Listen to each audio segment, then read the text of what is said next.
मेरा दामाद आरव ने अपना घर, अपनी सारी जायदाद और फैक्ट्री मेरी बेटी संध्या के नाम कर दी थी। वह मेरी बेटी से इतना प्यार करता था कि उसकी इजाज़त के बगैर कोई काम नहीं करता था। हर समय नौकरों की तरह मेरी बेटी के आगे पीछे घूमता रहता था, मगर मेरी बेटी उसके साथ खुश नहीं थी। वह रोज़ मुझे फ़ोन करके कहती, मम्मी, मुझे अपने पति से तलाक चाहिए। मुझे यह पैसा, गाड़ी, बंगला कुछ नहीं चाहिए। अगर मेरे पति से तलाक नहीं हुई तो मैं मर जाऊंगी। भगवान के लिए मेरी तलाक करवा दो। एक रोज रात के 12 बजे मेरे दामाद ने मुझे बुला लिया। मैं वहां गई तो अपनी बेटी को देखकर मेरा दिल कांप उठा था, क्योंकि मैंने अपनी इकलौती बेटी संध्या के लिए ऐसा फैसला किया था जो उसके लिए बहुत ही मुश्किलों भरा साबित हुआ था। इस भरी दुनिया में मेरी बेटी संध्या के अलावा मेरा और कोई भी नहीं था। पति के मरते ही सब रिश्तेदारों ने मुझसे मुंह फेर लिया था। तब से मैंने अपनी बेटी को अकेले ही पाल पोस कर बड़ा किया था, और आज वह 22 साल की हो चुकी थी। हम दोनों एक दूसरे का सहारा हैं, एक दूसरे को देख देख कर जीते हैं। मेरी बेटी को भगवान ने खूबसूरती दिल खोल कर दी है। आवाज़ ऐसी मीठी है कि कोई एक बार सुन ले तो दोबारा सुनने की इच्छा जरूर रखेगा। अपने कॉलेज में मेरी बेटी स्टेज पर कई बार अपनी आवाज़ का जादू बिखेर चुकी है। सुनने वाला उसकी आवाज़ में मदहोश हो जाता है। हम अपने गरीबी में ही खुश थे। मैं एक प्राइवेट स्कूल में पढ़ाती हूँ और इतना पैसा आ जाता है कि हम दोनों माँ बेटी आराम से अपनी ज़िंदगी बसर कर रहे थे। लेकिन फिर मेरी और मेरी बेटी की ज़िंदगी में आरव नाम का लड़का आया था, जिसने हमारी ज़िंदगी को उलट पलट कर रख दिया था। वह मेरी बेटी की सुरीली आवाज़ पर मर मिटा था और हमारे घर का पता तलाश करता हुआ हमारे घर तक आ पहुँचा था। और उसने मेरी बेटी के साथ शादी करने का प्रपोजल रखा तो मैं दंग रह गई थी, क्योंकि वह तो बहुत बड़ा बिजनेसमैन था। हम जैसे गरीब लोगों से क्यों रिश्ता जोड़ना चाहता था। आरव कहने लगा कि संध्या की आवाज़ ने मुझे अपने जादू में जकड़ लिया है। मैं शादी करना चाहता हूँ, इसे हमेशा अपने पास रखना चाहता हूँ और ज़िंदगी भर इसकी मीठी आवाज़ सुनना चाहता हूँ। मैं अजीब दोराहे पर आकर खड़ी हो गई थी। दिल कर रहा था कि संध्या की शादी आरव के साथ कर दूँ। मेरी बेटी रानी बनकर पूरी जिंदगी ऐश करेगी। लेकिन वही दूसरी तरफ आरव की एक ऐसी कमी जो मुझे सोचने पर मजबूर कर रही थी। आरव दोनों आंखों से अंधा था। एक अंधे आदमी के साथ मैं अपनी इतनी खूबसूरत बेटी की शादी कैसे कर सकती थी। हालांकि आरव ने मुझे भरोसा दिलाया कि मैं अंधा जरूर हूँ, लेकिन अपने सारे काम मैं खुद से करता हूँ। संध्या को मेरे साथ कोई प्रॉब्लम नहीं होगी।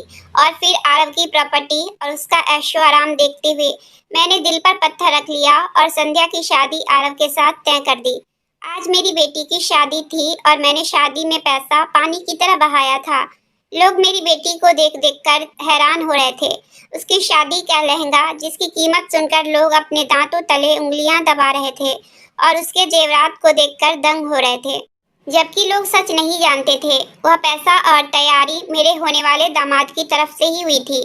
मैंने अपनी बेटी की शादी एक बहुत ही अमीर लड़के से तय की। मेरा दामाद अमीर तो बहुत था, मगर वह स्मार्ट बिल्कुल नहीं था, क्योंकि मेरी बेटी लाखों में एक थी। सब लोग हैरान थे कि मैं अपनी इतनी खूबसूरत चांद जैसी बेटी ऐसे मामूली शक्ल सूरत मर्द को क्यों दे रही थी।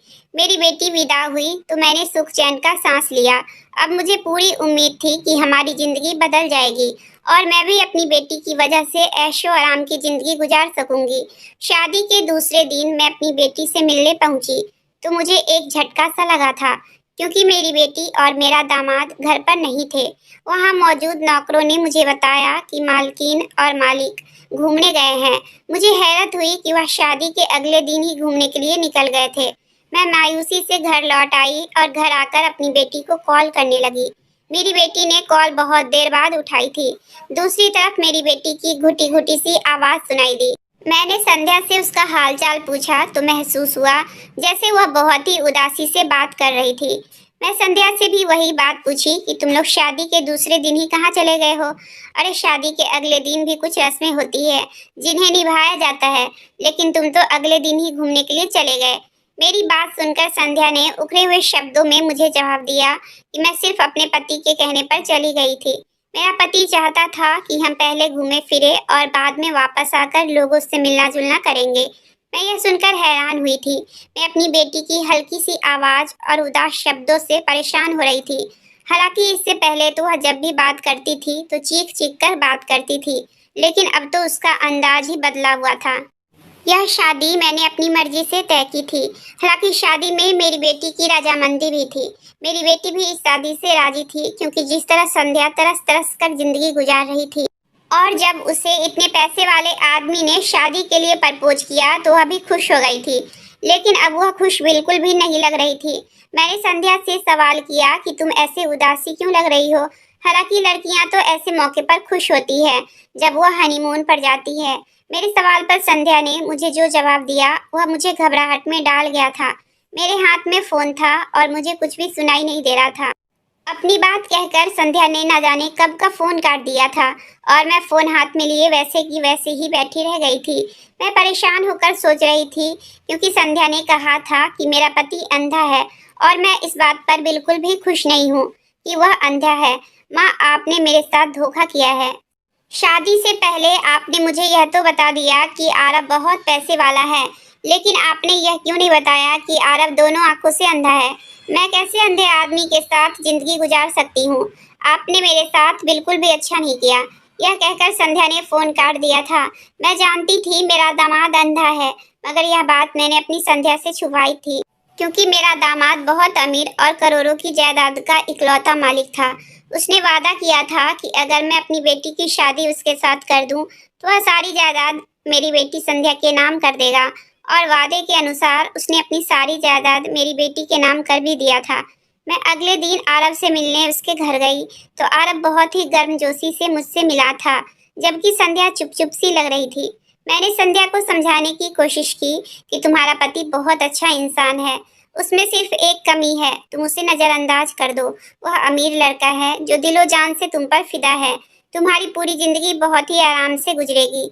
वह हमेशा से मेरे सभी फैसले पर सर झुका देने की आदी थी। उसने अभी भी मुझसे कुछ नहीं कहा था। वह अपना ऐतराज अपने अंदर दबा ली थी और खामोशी से बैठी रही। दिन यूं ही गुजरते जा रहे थे। पहले हमारा अक्सर मिलना जुलना होता रहता था। वह हम माँ बेटी पर बहुत पैसा लुटा रहा था। यह बात जहाँ मुझे खुश करती थी, वहीं मेरी बेटी और भी ज्यादा उदासी से घिरती जा रही थी। और जैसे जैसे समय गुजरता गया, मेरी बेटी ने मुझसे मिलना जुलना बहुत कम कर दिया था, और अब वह घर भी मुझसे मिलने नहीं आती थी, और कभी आती तो फौरन ही चली जाती थी। मैं उसको कहती कि मेरे पास कुछ दिन के लिए रुक जाओ, तो कहती कि मेरे पति को मेरा कहीं रुकना अच्छा नहीं लगता। मुझे अब अपने दामाद पर गुस्सा आने लगा था। वह जब जानता था कि हम माँ बेटी का एक दूसरे के अलावा और कोई नहीं है, फिर भी वह हमें मिलने से रोक रहा था। एक दिन मैं अचानक ही संध्या के घर पहुंच गई। आरव भी मौजूद था। मैंने बातों बातों में आरव को अपनी नाराजगी जाहिर कर दी। वह मेरे पास मेरी बेटी को क्यों नहीं आने देता। हालांकि उसने मुझसे वादा किया था कि वह कभी भी मेरी बेटी को किसी बात से मना नहीं करेगा। मेरे शिकायत करने पर आरव चौंक गया था और मेरी बेटी संध्या एकदम से बौखला गई थी। आरव ने मुझे विश्वास दिलाया कि मैंने कभी भी संध्या को आपसे मिलने के लिए नहीं रोका है। यह बात संध्या के सामने ही कर रहा था, जिसका मतलब साफ था कि वाकई मेरा दामाद संध्या को नहीं रोकता था। मैं हैरत से अपनी बेटी को देख रही थी, जो सर झुकाए बैठी हुई थी। मैं समझ नहीं पा रही थी कि संध्या ने मुझसे आखिर झूठ क्यों बोला था। मैंने अकेले में भी संध्या से यही सवाल किया तो वह पहले तो चुप रही, फिर वह मुझसे बोली कि अब मैं शादीशुदा हूँ। वैसे भी मुझे यह बातें अब शोभा नहीं देती कि मैं हर वक्त मायके में जाकर रहने लगूं। मुझे ऐसा महसूस हुआ जैसे वह मुझसे जान छुड़ा रही हो। मैं संध्या से अब नाराज रहने लगी और बोली कि अब जब तुम्हारे पास पैसा आ गया है तो तुम बदलने लगी हो, अपनी माँ को भूलने लगी हो। अब तुम्हें अपनी माँ का छोटा घर अच्छा नहीं लगता।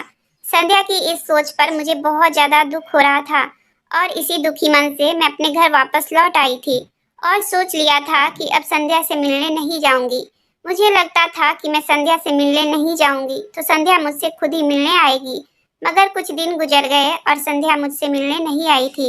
मैं इंतजार करती रही कि शायद संध्या जरूर आ जाएगी, लेकिन संध्या नहीं आई। पूरा 1 महीना गुजर गया था। थक हार कर मुझे इस संध्या से मिलने जाना पड़ा, क्योंकि वह मेरी इकलौती बेटी थी और मेरे बुढ़ापे का इकलौता सहारा थी। ऐसा करते करते संध्या की शादी को 6 महीने गुजर गए, और इस समय तक मैं उसके अंदर बहुत ज्यादा बदलाव देख चुकी थी। उसका मिजाज बदलने लगा था। कभी वह बहुत खुश होती और कभी बहुत उदास और चुपचाप सी रहती। मैं अपनी बेटी के रवैया से अब परेशान हो रही थी। मैंने अपने दामाद से इस बारे में बात की तो वह उल्टा मुझसे नाराज होने लगा और बोला कि मैं अपना सब कुछ आपकी बेटी के नाम पर कर दिया हूँ। नौकरों की तरह आपकी बेटी के आगे पीछे घूमता हूँ, उसकी हर बात मानता हूँ। पता नहीं फिर भी आपकी बेटी खुश क्यों नहीं है। आरव की बात सुनकर मैं भी हैरान हो रही थी कि आखिर संध्या की परेशानी क्या है। मैं जब संध्या से पूछती तो मुझे कुछ नहीं बताती थी और ना ही अब कोई मुझसे गिला शिकवा करती थी। थक कर मैंने सोचा कि मैं अपनी बेटी और दामाद के साथ उसके घर जाकर कुछ दिन रह लूं और जायजा लूं कि आखिर गलती किसकी है, मेरी बेटी की या फिर मेरे दामाद की। जब मैंने इस बात की इजाज़त आरव से ली तो उसने खुशी खुशी मुझे इजाज़त दे दी, मगर मेरी बेटी मेरे साथ रहने का सुनकर हैरान हो गई थी और मुझे ना आने की कोशिश करने लगी। लेकिन मैं नहीं मानी, मैं जिद पर आ गई थी कि मैं कुछ दिन तुम लोगों के साथ जरूर रहूंगी। मैं कुछ दिन के लिए अपनी बेटी के घर रहने आ गई। वह दोनों देखने में बिल्कुल ठीक लग रहे थे। मेरा यहाँ आए दूसरा दिन था। मैं अपनी बेटी से बात करने उसके कमरे में गई तो दरवाजे पर मुझे अपनी बेटी की हल्की हल्की सी आवाज़ सुनाई दी। मुझे लगा कि मेरी बेटी और आरव बातें कर रहे थे, इसलिए मैं वहाँ से लौट आई। मगर कुछ ही देर बाद आरव घर आया तो मैं हैरान रह गई और उसे नरमी से समझाने लगी कि उसके पास जब उसकी आंखें नहीं हैं तो क्यों इस तरह बाहर जाता आता रहता है। मेरी बात पर उसने जो जवाब दिया उसे सुनकर मैं हैरान रह गई थी। उसने मुझसे कहा कि मैं सुबह काम पर घर से गया हुआ था और अभी लौटकर आ रहा हूँ। वह बोला कि चाहे मैं अंधा हूँ मगर मैं अपना कारोबार खुद संभालने की कोशिश करता हूँ, रोजाना काम पर जाता हूँ। मैं यह सुनकर शॉक्ड रह गई थी क्योंकि मैंने खुद अपनी बेटी को किसी मर्द से बातें करते हुए सुना था। मैं अपने दामाद के सामने तो चुप रही, लेकिन जब मौका मिला तो अकेले में संध्या से पूछा कि वो अपने कमरे में किससे बातें कर रही थी। मेरे सवाल पर संध्या ने मुझे देखा और बोली कि मैं तो अपने कमरे में अकेली थी और फोन पर किसी दोस्त से बात कर रही थी। मगर यह सिलसिला रुका नहीं था। घर में जब मेरी बेटी अकेली होती तो मुझे अक्सर वह किसी न किसी से बातें करते सुनाई देती थी। वह अक्सर अपने कमरे का दरवाजा बंद करके रखती थी, इसलिए मैं देख नहीं पाती थी। मगर मैंने जब गौर किया मुझे हर बार उसके साथ किसी मर्द की आवाज़ सुनाई देती थी। मैं बहुत परेशान हो गई थी। मैंने अपनी बेटी को समझाने की कोशिश भी की, मगर वह यही कहती कि वह किसी से बात नहीं करती है। वह मेरी बात पर साफ इनकार कर देती थी। अब मुझे घबराहट होने लगी थी कि आखिर सच क्या है। मुझे लग रहा था कि शायद मैं ही पागल हो चुकी हूँ। मैं अपनी बेटी की जासूसी हर वक्त करने लगी थी, उसका पीछा करने लगी थी, मगर मुझे कुछ भी सुराग नहीं मिला और मैं थक हार कर अपने घर आ गई। अब सारी जिंदगी तो अपनी बेटी के साथ नहीं रह सकती थी। लगभग 1 महीने बाद संध्या ने मुझे फोन करके मेरे सर पर ऐसा धमाका किया था कि मेरे होश उड़ गए। संध्या रो रही थी और मुझसे बोली, अब मैं थक चुकी हूँ, मुझे अपने पति के साथ अब और नहीं रहना है, अब मुझे तलाक चाहिए। मैंने उसे समझाया और दूसरे दिन उसके घर गई। मेरा दामाद तो बिल्कुल ठीक था, उसके पास उसकी आंखों की रोशनी भी थी और मैं यह देखकर हक्का बक्का रह गई थी। मैं हैरान सी अपने दामाद के पास आई और उससे पूछा कि तुम्हारी आंखों की रोशनी अचानक से वापस कैसे आ गई और यह सब कब हुआ। मेरे सवाल पर संध्या ने नफरत भरी नजरों से अपने पति को देखा और अटल अंदाज में बोली कि मम्मी, मुझे इससे हर हाल में तलाक चाहिए। मैं आरव के सामने अपनी बेटी के मुंह से यह बात सुनकर एकदम से बौखला गई थी। मुझे कुछ समझ नहीं आ रहा था कि मैं क्या जवाब दूं। मैं खामोशी से संध्या को देखने लगी और मैंने कहा, यह क्या बकवास कर रही हो? आखिर ऐसा भी क्या हो गया कि तुम तलाक लेने की बात कर रही हो? फिर मैं अपने दामाद से भी माफी मांगी और उसे कहने लगी कि मेरी बेटी की बातों पर ध्यान मत देना। मगर संध्या बार बार तलाक के लिए कह रही थी। वह चीख चीख कर अपने पति को धोखेबाज, मक्कार और ना जाने क्या क्या बोलने लगी। मुझे आरव की खामोशी परेशान कर रही थी क्योंकि वह मेरी बेटी के ऐसे शब्दों पर भी कुछ नहीं बोल रहा था। मुझे समझ नहीं आ रहा था कि आखिर यह सब क्या हो रहा था। अब मुझे अंदाजा हो रहा था कि संध्या के साथ कुछ तो गलत हुआ है जो ऐसे तलाक की बात कर रही है। मैं संध्या से सच्चाई जानने की कोशिश की तो वह गुस्से से फट पड़ी और पहले दिन से लेकर अब तक की सारी कहानी सुना डाली। मैंने फटी फटी आंखों से अपने दामाद को देखा तो उसका सर झुक गया था। संध्या ने मुझे रोते हुए बताया कि मैं विदा होकर आई तो यह आलीशान महल जैसा घर रोशनी और फूलों से पूरा सजा हुआ था और मैं अपने स्वागत पर बहुत खुश थी। मैं आंखों में ढेर सारे सपने सजाए कमरे में बैठी अपने पति का इंतजार करने लगी। मैं इतनी खूबसूरत लग रही थी कि हर देखने वाले ने मेरी तारीफ की थी। मुझे विश्वास था कि मैं अपने पति के दिल में घर कर लूंगी। मगर जब आरव आया तो वह खामोशी से मेरे सामने बैठ गया। मैं घूंघट डाले बैठी थी और इंतजार में थी कि वह मेरा घूंघट उठाएगा और मेरी तारीफ करेगा, मगर जब उसने ऐसा नहीं किया तो मैंने सर उठाकर उसे देखा और उसे देखकर मुझे झटका लगा था, क्योंकि वह तो मेरे बजाय दूसरी तरफ देख रहा था। मैं हैरान रह गई और झिझककर अपने पति को आवाज लगाई तो वह मेरी बात पर चौंका था, लेकिन बोला कुछ नहीं था। अभी भी वह दूसरी तरफ ही देख रहा था। अपने पति की इस लापरवाही से मेरा दिल टूट गया था। मैंने मायूसी से सर झुका दिया और इससे पहले कि मैं उठकर जाती, आरव ने अजीब सी बात कह दी, जिसे सुनकर मैं बुरी तरह से उसे देखने लगी। वह मुझे देखे बिना पूछ रहा था, तुम यकीनन खूबसूरत लग रही होगी। काश मैं भी तुम्हें देख सकता था। मैं हैरत से आरव को देखी। मैंने कहा, मैं तुम्हारे सामने बैठी हूँ, तुम मुझ पर पूरा हक रखते हो, तो फिर तुम मुझे आखिर क्यों नहीं देख सकते? मेरे सवाल पर उसने उदासी से मुझे जो कुछ भी बताया, मेरे होश उड़ गए थे। मैं अपनी माँ के धोखे पर हक्का बक्का बैठी हुई थी। मेरी माँ ने मेरे साथ इतना बड़ा धोखा किया था। मेरी शादी एक अंधे आदमी से कर दी थी। मेरा पति आंखों से अंधा था, उसकी दुनिया अंधेरी थी। मुझे बहुत रोना आ रहा था। जब मेरा पति मुझे देख नहीं सकता तो मेरे सजने संवरने का क्या फायदा, और ऐसे हुस्न का भी क्या फायदा जिसे सराहने वाला कोई ना हो। मैं आरव के सामने से हट गई और फुट फुट कर रोने लगी। मुझे पैसे का कभी कोई लालच नहीं रहा था। मैं एक सिंपल सी लड़की थी। मैंने हमेशा अपनी तारीफें सुनी थी। मैं आगे भी ऐसी ही जिंदगी गुजारना चाहती थी। मेरी माँ ने मुझे यही कहकर शादी के लिए मनाया था कि लड़का मुझसे मोहब्बत कर बैठा है और मेरे बगैर नहीं रह सकता। मुझे अब सब फरेब और धोखा लग रहा था। मैं पहली रात में ही शादी की असलियत जान गई थी। यहाँ मोहब्बत नहीं थी, बल्कि सिर्फ लालच और धोखा था। मेरा दिल भी नहीं कर रहा था कि मैं आरव की तरफ भी देखूं। मैंने अपना तकिया उठाया और सोफे पर सो गई थी। आरव ने मेरे करीब आना चाहा, लेकिन मैंने गुस्से से उसका हाथ झटक दिया था। मैंने कहा, तुम लोगों ने मेरे साथ धोखा किया है और मैं तुम्हें अपना पति होने का हक बिल्कुल भी नहीं दूंगी, इसलिए मुझसे दूर रहो। मेरा गुस्सा देखकर आरव भी मुझसे दूर जाकर सो गया था। मेरी उदासी पर मेरे पति ने अपनी सारी जायदाद मेरे नाम कर दी और मुझे घुमाने के लिए मेरी पसंदीदा जगह पर भी लेकर गया। मगर वहां से वापस आकर भी मैं एकदम उदास अपने कमरे में पड़ी रहती थी। मैंने अपना ख्याल रखना छोड़ दिया, सजना संवरना छोड़ दिया था। एक दिन मेरे मोबाइल पर अचानक मैसेज आया, जिसमें मेरी खूब तारीफें की गई थी और मुझसे कहा गया था कि तुम अब तैयार क्यों नहीं होती हो, तुम जैसी हुस्न की मूरत पर लापरवाही नहीं करती।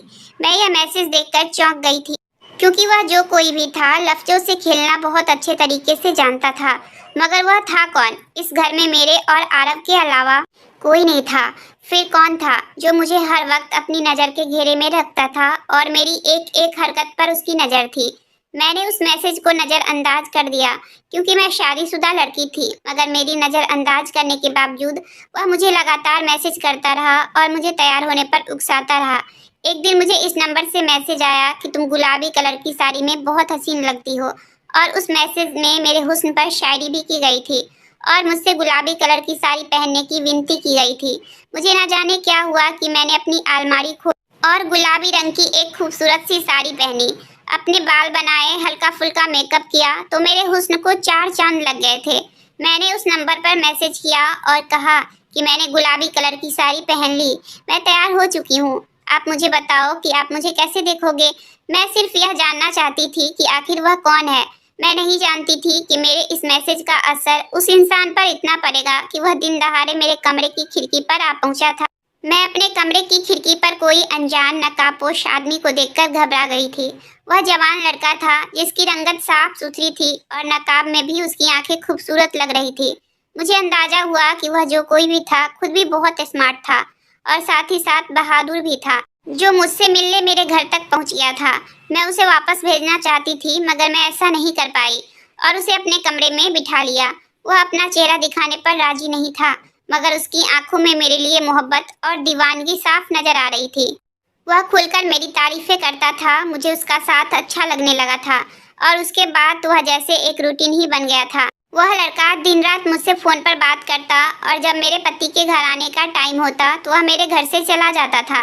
वह मुझसे बेपनाह मोहब्बत करने लगा था और मैं भी उसकी तारीफ और जादू भरी बातों में डूब चुकी थी, लेकिन मैंने कभी अपनी हद पार नहीं की थी। हालांकि वह लड़का मेरे करीब आना चाहता था, लेकिन मैं उससे हमेशा दूर दूर रहती थी।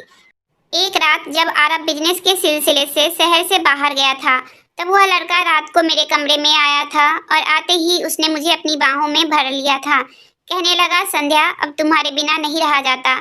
आज वह सब कुछ हो जाने दो जिसके लिए मैं कब से तड़प रहा हूँ।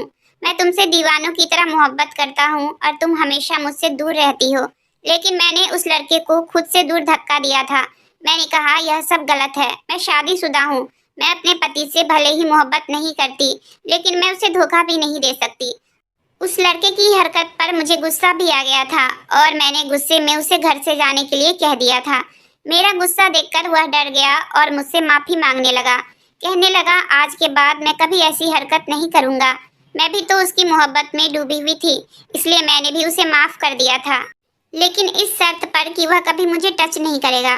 उसके बाद वह लड़का आराम से मेरे कमरे में आता, कुछ देर तक हम बातें करते और वह चला जाता। वह लड़का कहता था, संध्या, जब तक तुमसे बात न करूं मेरा दिल बेचैन रहता है, तुम मुझसे नाराज मत हुआ करो।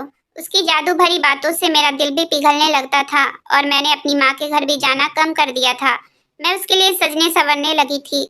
कभी कभी मेरा जमीर मुझे अंदर से रोकता था कि यह सब ठीक नहीं है, मगर मैं अपने जमीर को थपथपाकर सुला देती थी। मैं मन ही मन सोचती थी कि मेरी माँ ने मेरे साथ धोखा किया है, एक अंधे आदमी से मेरी शादी करवाकर। मैं अपने पति को छोड़कर उस लड़के की आदी होती जा रही थी। मुझे अपने पति की शक्ल सूरत और अंधेपन से अब हर वक्त शिकायत रहने लगी थी। मुझे अपने पति की संगत अब बर्दाश्त नहीं होती थी, जबकि मैं हर वक्त उस लड़के के आने का इंतजार करती रहती थी। यह बात मुझे बुरी तरह रुलाने लगी थी कि मुझे जिससे मोहब्बत हुई थी वह मेरा कोई नहीं था, और जो मेरा पति था, जो मुझ पर हक रखता था, उससे मुझे नफरत थी। मैं उलझी उलझी से रहने लगी थी। मेरी माँ ने भी मेरे अंदर बदलाव महसूस की थी। वह मुझे हर वक्त समझाती थी, मुझे मेरे पति की मासूमियत दिखाती थी और मुझे एहसास दिलाती थी कि उस इंसान ने हमें तब स्वीकार किया जब हम दोनों माँ बेटी बहुत बुरी हालत में थे। उसने न सिर्फ हमें अपनाया, बल्कि हम पर पैसा लगाकर हमें एक बेहतरीन जिंदगी भी दी। अपनी माँ के समझाने पर मैं और उलझ जाती थी। मैं अपने पति से मोहब्बत करना चाहती थी, उसके साथ वफादार रहना चाहती थी, मगर मैं जैसा इंसान चाहती थी वैसा मेरा पति बिल्कुल भी नहीं था। मुझे अपनी इस गलती का एहसास होता था। मेरे दिल दिमाग की जंग में मैं धीरे धीरे दिमागी मरीज बनती जा रही थी। उन्हीं दिनों मेरी माँ हमारे घर रहने आ गई। मैं परेशान थी कि मैं उस लड़के से कैसे मिलूंगी। मैंने यह बात उससे की तो उसने मुझे तसल्ली दिलाई और बोला कि हमने तुम्हारे पति को बेवकूफ़ बनाया है, तो फिर तुम्हारी माँ को भी खबर नहीं होगी। मुझे डर था कि मेरी माँ सच तक पहुँच न जाए। जब मेरा पति बाहर जाता तो वह लड़का छुपकर खिड़की के रास्ते से मेरे कमरे में आता था, लेकिन मेरी माँ को मुझ पर शक हो गया था। उन्होंने मुझसे पूछा भी था, मगर जब मैंने साफ मना कर दिया तो वह और भी शक में पड़ गई थी। मगर मैंने उस लड़के को सख्ती से मना किया और उसे बुरा भला कहा कि उसकी वजह से मैं सबकी नज़रों में गिरती जा रही हूँ और पाप की भागीदार बन रही हूँ। वह लड़का मेरी बात सुनकर चला गया और फिर कभी वापस नहीं आया, और पीछे मैं उसकी यादों में सुलगने लगी थी। मुझे समझने में बहुत देर हो चुकी थी। वह अपनी मोहब्बत का जहर मेरे दिल और दिमाग में घोल चुका था। एक दिन मैं सर दर्द की गोलियां तलाश कर रही थी कि मुझे अपने पति की अलमारी से कुछ सामान मिला। जब मैंने वह सामान उठाया तो मेरी आंखों के आगे अंधेरा छा गया था, क्योंकि वह सारा सामान वही था जो वह लड़का इस्तेमाल करता था। मुझे लगा मेरे पति ने उसे मरवा दिया है। मैं तड़प उठी थी और अपने पति से उस लड़के के बारे में सवाल करने लगी। मैंने उस दिन आरव से साफ कह दिया कि मुझे उससे मोहब्बत है, मैं उसके बिना मर जाऊंगी। मैं तुम्हारे साथ नहीं रहना चाहती, मुझे तलाक दे दो। मेरी हालत दीवानों जैसी हो गई थी। मेरे दिल में कहीं न कहीं यह बात बैठ गई थी कि आरव ने उस लड़के को जान से मरवा दिया है, और यह बात मेरे लिए बहुत बड़ा सदमा साबित हुई थी। मैं पागलों की तरह चीखती चिल्लाती रही थी और मेरी यह हालत देखकर आरव मुझे संभालने लगा, और तब उसने मुझे बताया कि वह लड़का कोई और नहीं बल्कि मैं खुद ही था। मैं अपना वेश बदलकर तुम्हारे साथ रह रहा था और अपनी असली रूप में छुपकर तुमसे मिलने आता था। ये कहकर मेरी बेटी रोने लगी थी और मैं अपने दामाद को देख रही थी, जो वाकई बहुत ही स्मार्ट लड़का था। वह शर्मिंदगी से बोला कि मैं वाकई संध्या से मोहब्बत करता हूँ, मगर मेरी शरारती दोस्तों ने मुझे अपनी पत्नी को आजमाने का मशवरा दिया था, तो मैंने अपनी शक्ल को थोड़ा सा बिगाड़ कर अंधा बनकर संध्या से शादी की थी। लेकिन मैं अपने इस ड्रामे में कुछ ज़्यादा ही आगे निकल गया। मैंने संध्या का दिल बहुत दुखाया। संध्या अभी भी रो रही थी। संध्या कहने लगी, यह झूठा है और मक्कार है। इसने मुझे धोखा दिया है। अगर मैं इसकी मोहब्बत में उस रात बहक जाती और वह सब कुछ कर जाती, तब तो यह मुझे छोड़कर ही चला जाता, क्योंकि मैं इसकी आजमाइश की कसौटी पर खरी नहीं उतरती। यह मुझे चरित्रहीन कहकर छोड़कर चला जाता, तब मैं क्या करती? ऐसा कहकर संध्या रोने लगी थी। आरव ने संध्या के आंसू साफ किए और कहने लगा, संध्या, मुझे माफ कर दो। मैं तुमसे बहुत मोहब्बत करता हूँ। हाँ, मुझसे गलती हुई है जो मैंने तुम्हें इतनी बड़ी इम्तिहान में डाला। आरव का स्पर्श पाकर संध्या तड़प उठी थी और उसके सीने से लग गई थी। मैं उन दोनों को अकेला छोड़कर अपने घर वापस आ गई और आज वह दोनों अपनी खुशहाल जिंदगी गुजार रहे हैं। अगर आपको कहानी अच्छी लगी हो तो प्लीज वीडियो को लाइक और चैनल को सब्सक्राइब करें।